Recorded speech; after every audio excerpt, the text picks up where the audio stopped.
주님께서 여러분과 함께 마테오가 전한 거룩한 복음입니다.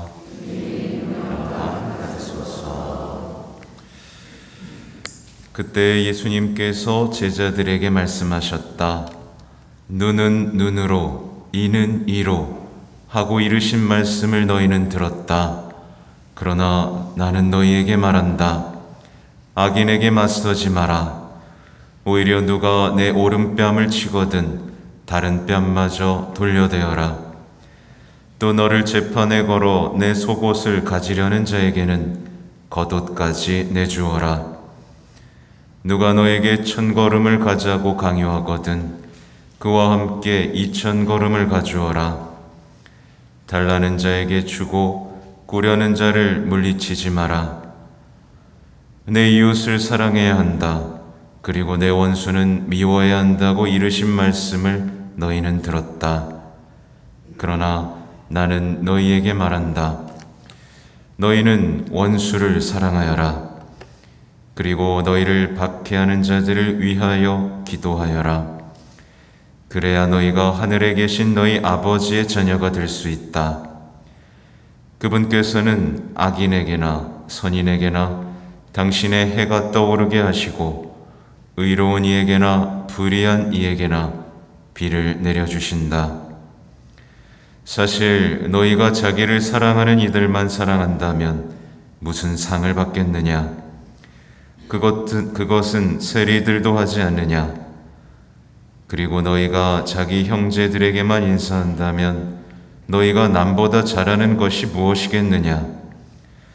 그런 것은 다른 민족 사람들도 하지 않느냐? 그러므로 하늘에 계신 너희 아버지께서 완전하신 것처럼 너희도 완전한 사람이 되어야 한다. 주님의 말씀입니다.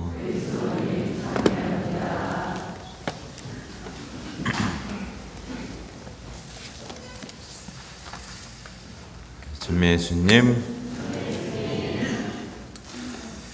네, 아까 이제 미사 시작 때 말씀드린 것처럼 모든 그리스도인들은 거룩한 사람, 또 완전한 사람이 되라는 부르심을 받았습니다. 맞죠? 네, 그 부르심에 응답하고 계십니까? 네, 많은 분들이 응답을 안 해요. 그냥 적당히 미워하지 않고 사는 상태에 만족해버립니다. 그게 모든 불행의 시작임을 깨닫지 못하는 거죠. 많은 그리스도인들이요, 거룩해지는 것을 두려워합니다. 여러분은 어떠세요? 거룩해지는 것을 두려워하고요, 완전해지는 것은 불가능하다라고 생각을 합니다. 그래서 입에 달고 하는 말이 있죠. 인간적으로, 그죠? 인간적으로. 사람이다 보니까. 이런 얘기를 하죠. 예.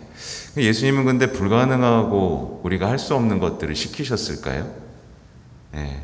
왜 은총을 그렇게 주시면서까지 이 말씀을 하셨는지 우리는 생각해 봐야겠죠. 또 많은 분들이 거룩함, 완전함을 특별한 사람들의 몫이라고 생각을 합니다. 그래서 저를 보면서 넌 거룩해야 돼, 넌 완전해야 돼 라고 얘기하면서 나는 안 그래도 돼. 나는 평신도니까, 이런 생각도 하곤 하죠. 그래서 이제 성당에 나오면서도 거룩함, 완전함이라는 목표를 삼기보다는 어떻게 지내냐면 그냥 남들보다 착하고 교양 있게 살면 돼, 이 정도로 생각을 해버립니다. 정직하게 살고 법을 잘 지키고 화를 덜 내고 덜 싸우면, 그래서 남들보다 더 잘 참고 잘 지내면 나는 그리스도인이다 라고 생각을 합니다. 그렇게 화병만 키워가죠. 그죠? 예, 참고 하다가 화병만 생깁니다. 예수님을 닮은 거룩함과 완전함으로 어떤 그 성화되는 기쁨을 누리는 게 아니라 그냥 답답함만 느끼고 있는 거죠. 하나님께서는요, 오늘 일독서에 분명히 나오죠. 너희는 거룩한 사람이 되어야 한다. 앞에 꼭 붙습니다. 나 주 너희 하느님이 거룩하니 너희도 거룩한 사람이 되어야 한다. 그리고 오늘 예수님께서는 이렇게 말씀하시죠. 하늘의 너희 아버지께서 완전하신 것처럼 너희도 완전한 사람이 되어야 한다. 분명히 지금 말씀을 하고 계세요. 근데 반복해서 말씀드리지만 많은 분들이 이게 불가능한 도덕적인 요구라고 생각하고 짐이라고 생각하면서 그래서 이제 신앙을 버리기까지 이르곤 하죠. 근데 이제 분명하게 생각해 봐야 될 건 거룩함을 거부하는 건 뭘 뜻하냐면 거룩함을 거부한다는 건 믿지 않는다는 것을 의미합니다. 믿지 않겠어? 라는 것을 의미해요. 왜냐하면 거룩함이라는 게 뭐예요? 그 뜻을 살펴보면 구별된다는 거죠. 세상 사람들과 구별되는 삶을 산다는 건데 거룩한 삶을 거부하는 건 뭐예요?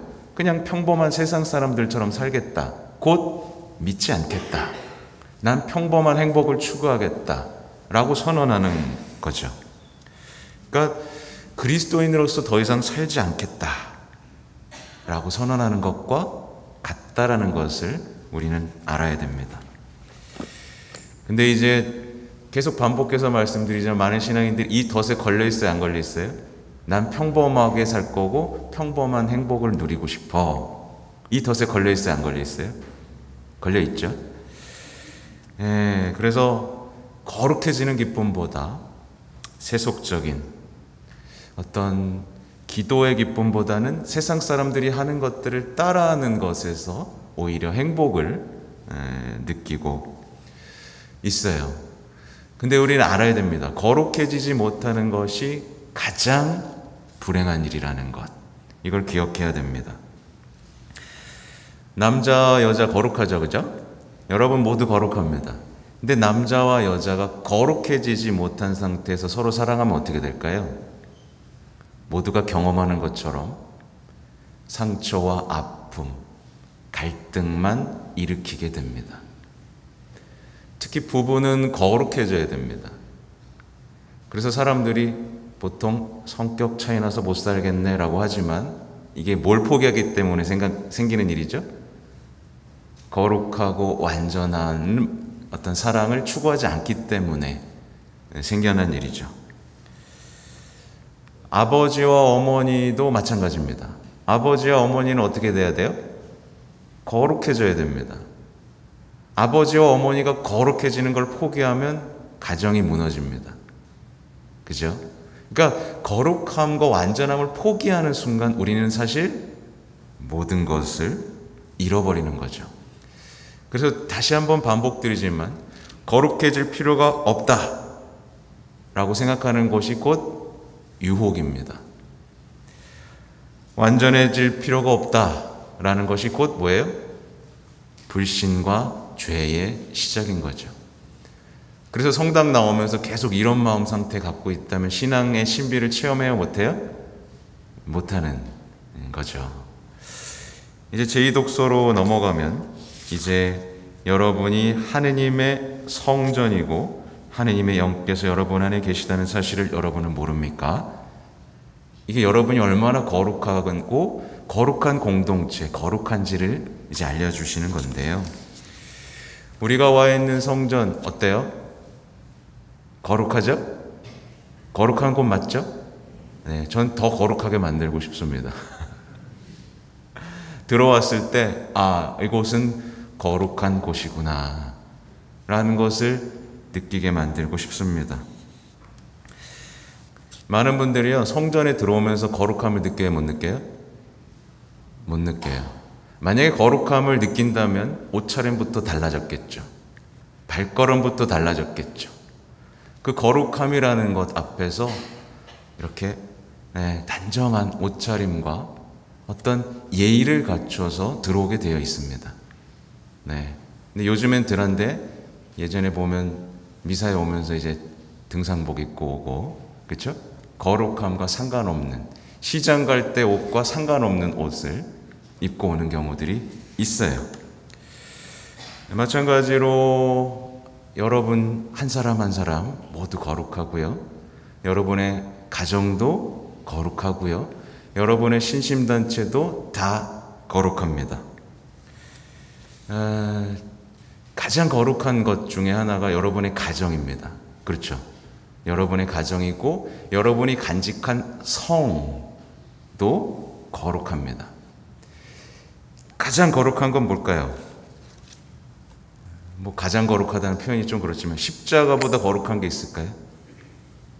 성체, 하느님의 말씀 모두 거룩하죠. 어떤 사람이요 거룩한 것에서 거룩함을 느끼지 못할 때, 그래서 아까 제가 상대방 다시 한번 보시겠어요? 옆 사람 한번 보시겠어요? 옆 사람에게서 거룩함이 느껴집니까?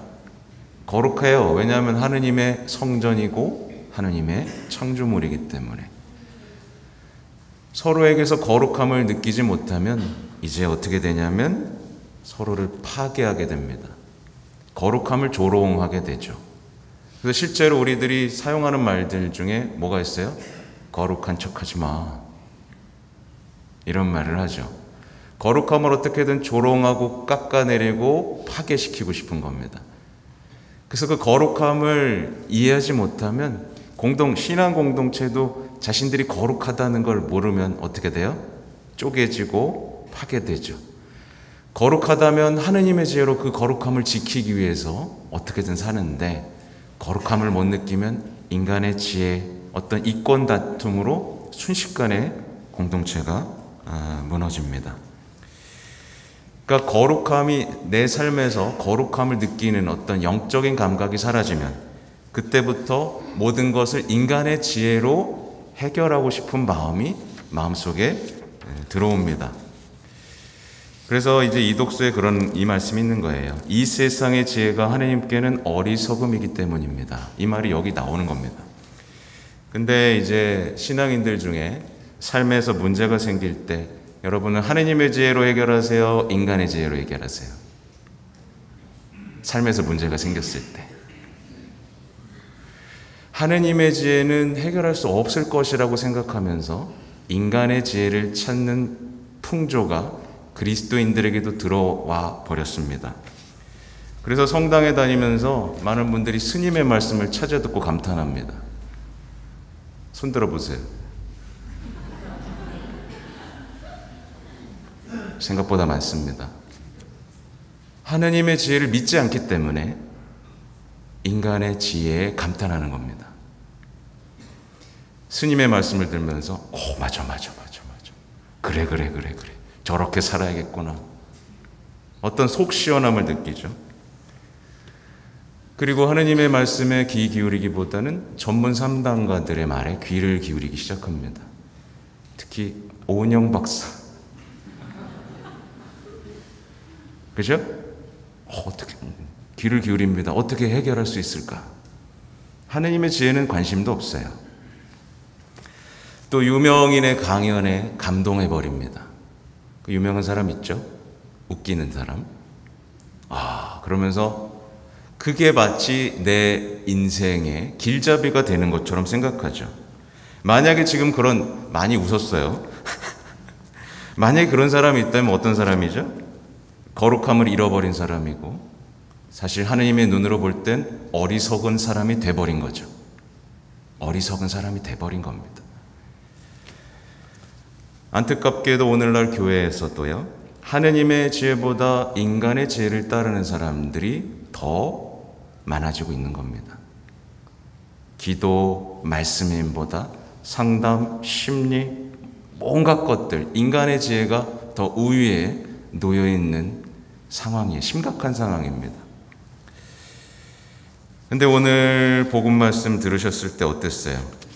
이게 지혜구나 라는 생각이 드셨어요? 너희는 원수를 사랑해야 하라. 또 뭐가 있죠? 악인에게 맞서지 마라. 뺨 맞으면 다른 뺨도 대라. 이게 지혜라고 느껴지세요? 오늘 들은 말씀은 바로 하느님의 지혜이고 하느님께서 실제로 하셨던 일입니다. 그죠? 예수님께서는 넘어지면서 3번 넘어지면서까지 그냥 넘어져 쓰러져서 돌아가실 수도 있었는데 가자고 하니까 끝까지 가셨습니다. 사실은 옷을 입고 계시지만 다 속옷마저도 뺏긴 상태에서 돌아가셨죠. 예수님이 다 하신 일이고 보여주신 지혜입니다. 모든 그리스도인들은 이 예수님의 뒤를 따르는 그 지혜의 길을 따를 때 거룩한 삶을 살 수 있고 하느님의 사랑을 완성하는 즐거움을 느낄 수 있죠. 이게 그래서 복음화 노성이에요. 누구든지 그리스도의 말씀을 지키면 그 사람 안에서 참으로 하느님의 사랑이 완성됩니다. 근데 이제 많은 신앙인들이 어때요? 이 지혜를 어리석음이라고 단정 지어버립니다. 아, 어리석어? 원수에게는 맞서야 되고 밟아줘야 되고 혼내주는 것이 정의고 지혜라고 생각합니다. 이 완고한 고집을 끝까지 버리지 않죠. 안 버려요. 이 말씀을 들으면서도. 그러면서 이제 예수님께 따지는 거죠. 예수님의 지혜와 삶은 현실과 맞지 않아요. 라고 이제 지혜를 거부하는 겁니다. 그러나 예수님은요, 악을 이기는 유일한 방법을 알고 보여주신 분입니다. 그죠? 우리가 가장 두려워하는 악이 뭐죠? 죽음이죠. 그 죽음마저 죽음으로 이기신 분입니다. 예수님이 실패하셨습니까? 예수님이 패배하셨습니까? 아니죠. 예수님은요, 승리하신 삶을 사셨고 실패하지 않으셨습니다. 근데 사람들은 마치 원수를 사랑하는 것이 실패하고 패배한 인생이라고 생각하는 거죠. 그러니까 사람들은요, 반대로 자꾸만 생각하는 겁니다. 그러니까 우리의 인생을 돌아보면 우리는 좀 쉽게 알 수 있는데요. 여러분의 인생을 한번 돌아보세요. 여러분의 인생은 성공하고 승리하고 있습니까? 만약에 어떤 신앙인이요, 내일 패배한다라고 느끼고 매일 투덜거리고 불평하면서 나는 왜 실패한 인생을 살고 있을까? 나는 왜 실패한 신앙을 살고 있을까? 라고 느낀다면 그 사람이 해야 될 건 뭐죠? 바로 성공하고 승리한 예수님의 지혜의 길을 따르는 겁니다. 용서하고 사랑하는 사람이 예수님과 함께 승리하는 사람입니다. 맞죠? 그리고 반대로 힘으로, 권력으로 인생을 아름답게 살 수 있다라고 사는 사람이 매일매일 악에 패배하고 악에 굴복하는 사람인 겁니다. 아무도 자신을 속여서는 안 돼요. 그게 바로 정신승리입니다. 난 승리하고 있어. 나 나름대로 잘 살고 있어.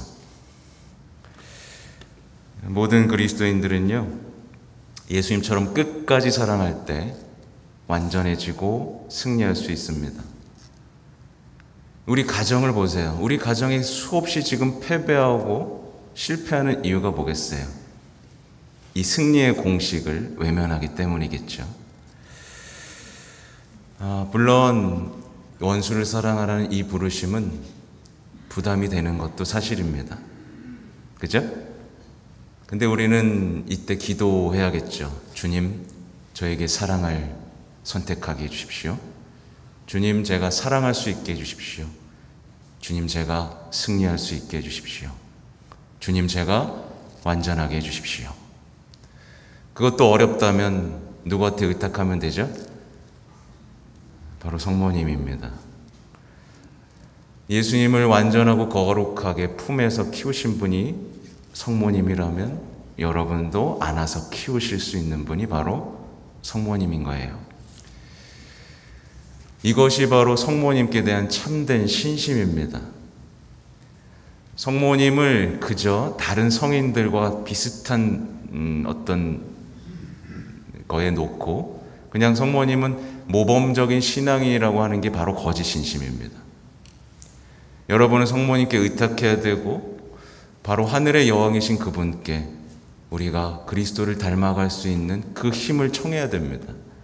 이게 성모님께 대한 참된 신심이에요.